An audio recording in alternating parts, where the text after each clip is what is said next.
بركات نك بركات من السماء والأرض خواهي قورا بركتي الأسمان ودي خواهي قورا بركاتي زورة والعلد وهلد كله دفرمي العرض والعاسمان درقايا كاني بركتيان لبودا كينوا جانيان لي خوش دكين دليان خوش دكين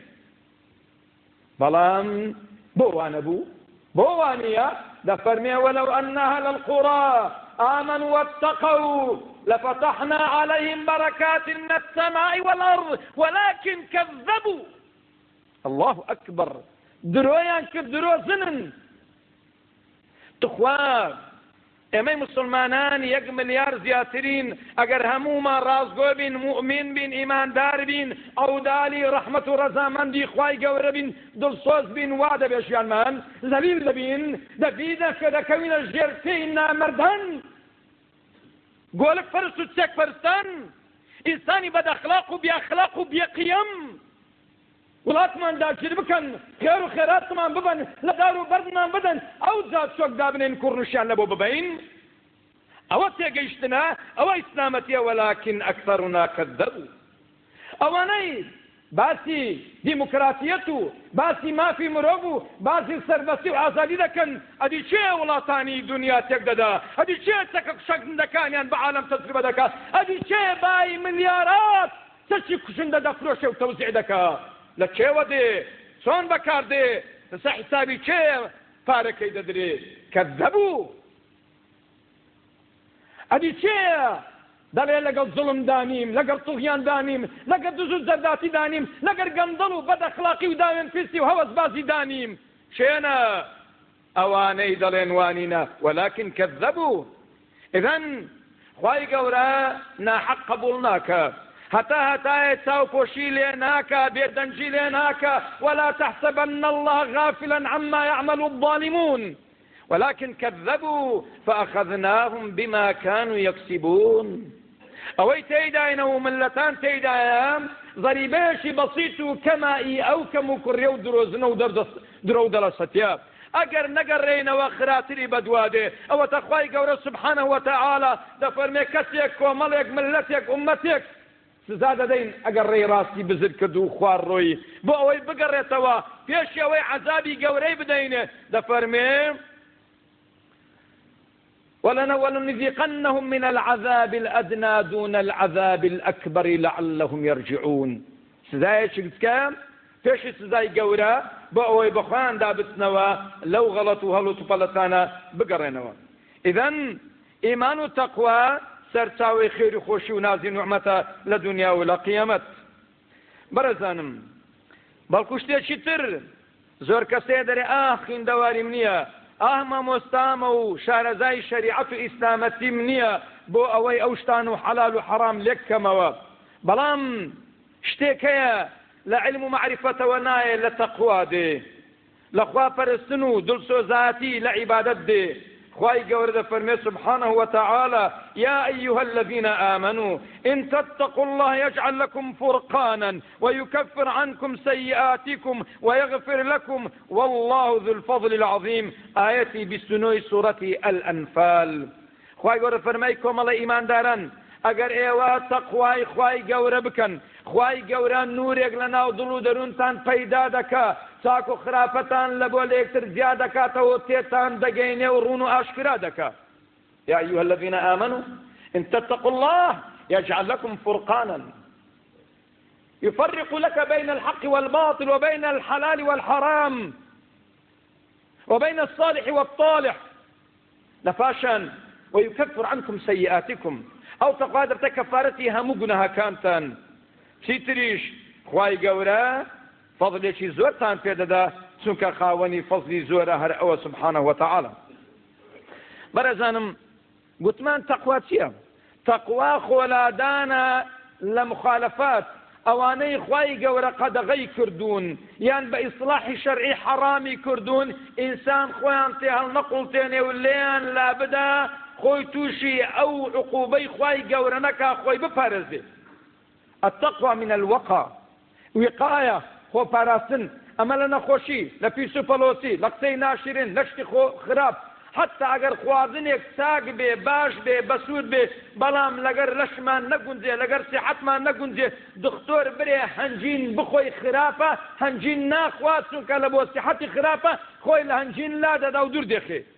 دەبا لە بۆ دینەکەشمان ئاوا بین دەبا لە بۆ ئیمانەکەشمان ئاوا بین دەبا لە پێناوی بەدەستێنانی ڕەزامەندی خوای گەورە ئاوا بین خوای گەورە ئەوەی پێ ناخۆشە نایکەم ئەوەی پێ خۆشە دەیکەم ئەوە حەڵاڵە دەیکەم ئەوە حەرامە نایکەم ئەوە تەقوایە بەوا ئینسانی چاک و پاک دەبین لە دنیا ئینسان نفسیەتی ئەوالەیە حتا دەگاتە ئەو حەددا دەبینی لاف و گەزاف بەجر و بەرگەکەی خۆی لێ دەدا لەوانەیە هەندێکیان بە تایبەتی لە بۆی کرایە و قماشەشی لە خارج دەبۆ هاتیە و لەوانەیە هەندێکیان حەریری تەواو بێ خاڵص بێ جێگەی فیزێدانی بێ بەڵام لەوانەیە هەندێکیان جلوبەرگەکەی ئاوی زێر و پارتە زێڕیشی تێدا بێ ئایا کامەیان خێر و باشە خوای گەورە فەرمێ پێتان بڵێم لە هەمووان باشتر و چاکتر چییە دەفەرمێ وەلیباس التەقوا ذلك خەیر بەڵام لیباسێکی ترەیە لێی بێ ئاگاین لیباسی تەقوا دینداری و خواناسی ئەو لیباسە وەکوی دنیانیە بینێکەون بێ بدڕێ فڕێ بدرێ لە پاشان کفرن لەبەر بکرێ ئەو لیباسە دەگەر هەبێ لە دنیا و لە قەبر و ڕۆژی مەحشەر و قیامەت لەگەڵت دادەمێنێ شانازیە ڕۆژی قیامەت شانازیشی پێوە دەکرێ بەڕێزانم مەسئلەکانی تەقوا گەلێ زۆرن ئاەتەکان لەسەر تەقوا و ئەهلی تەقوا گەلێ زۆر دووبارە و دەبارن حتا ڕۆژی قیامەت خوای گەورە سبحانه وتعالى باسی ئەوە دەکا کە خەڵکان حیسابیان لەگەڵ دەکرێ لە پاشان دەبنە دوو کۆمەڵک بەرەو جەهەنەم دەڕوێندرێن کۆمەڵێکیش بەرەو بەهەشت دەفەرمێ وفريق في الجنة وفريق في السعير أعاذنا الله منها ئەوانەی بەرەو بەهەشت و جەهەنەم زۆر فەرقیان هەیە خوای گەورە لە کۆتایی سوورەتی ئەززومەردا دەفەرمێ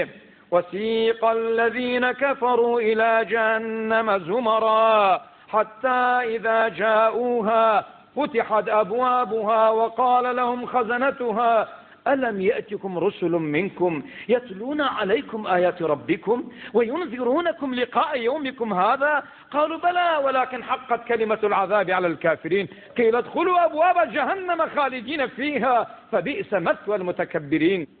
واتخواي قورة دفرمي باسی ئەو کەسانە دەکا کە لە ڕۆژی قیامەت بەرەو جەهەنەم دەڕوێندرێن کۆمەڵەی کافران و بێباوەڕان واروە ئەو کەسانەی کە خواناس و ئەهلی تەقوا بوون خوای گەورە لە سوورەتی زومەردا باز دەکا و دەفەرمێ وسيق الذين اتقوا ربهم إلى الجنة زمرا واتە باسی ئەو دوو کۆمەڵە دەکا یەکێ لەوانە کە بەرەو جەهەنەم دەڕوێندرێن ئەوانی ئەهلی تەقواش بەرەو بەهەشت دەڕوێندرێن خوای گەورە فەرمێ هەر نزیکی بەهەشت دەبنەوە دەرگای بەهەشتیان لە بۆ دەکرێتەوە مەلایکەتان و دەرگاوانانی بەر دەرگای بەهەشت پێشوازیان لێ دەکەن و دەڵێن سەلام عەلەیکم ادخلوها خالدين فيها سلام عليكم طبتم فادخلوها خالدين يا خو بخير بين بتاكا وبريكو بيكاتي بأمن وأماناتي برننا وبهشت هتا لوندري بمنا ولنا أو ناز نعمة براوية مقابلتي پاداشي أو تقوايك خلبو خواي قوران كديا سنك خواي قورد فرمي وسيق الذين اتقوا ربهم إلى الجنة زمرا أواني تقواي خواي قوران كديا سبحانه وتعالى وهذا تقوى وازدخاونكي نايني لدنيا ولقيامة خير وبركة وناز ونعمة ورحمة خواي قوريا هتاكو داخلي بهشتي عندك برزمن دي خواي قوريان شدك خواي قوري لوان من بك إن شاء الله برزانم آتكان لسر تقوى زورن خو فرمودكاني پیغمبري صلى الله تعالى عليه وسلم قال زورن يچلوانا پیغمبري خدا صلاة والسلام خوي لسر بدا فرمي عليك بتقوى الله فإنها جماع كل خير رواه الطبراني لفرمي مسلمان لسرت تقوى خوي قوربكي سنك سرتاو كوكروي همو خير بركتي كو تساكيك برزانم خو قربين سر هەندێ ڕووداوی حەقیقی لەبارەی تەقوا و ئەهلی تەقوادا ئەوانی زۆرن پێویستە بە هەندێکیان باز بکەین لە بۆەوەی دەرس و پند و عیبرەتیان لێوەربگرین لە زمانی ئیمامی عومەر خوای گەورە لێ ڕازی بی سەرکردە بوو ئەمیری مومنین بوو حاکمی چەند وڵاتانی وەکو ئێستاکە بوو جارێکیان بەناو ملەتدا دەگەڕا بەوەی تاقی بیر و باوەڕ و ئیمانیان بکاتەوە ئاخۆ ڕەگ و ڕیشەی ئیمان و بیر و باوەڕ و تەقوای خوای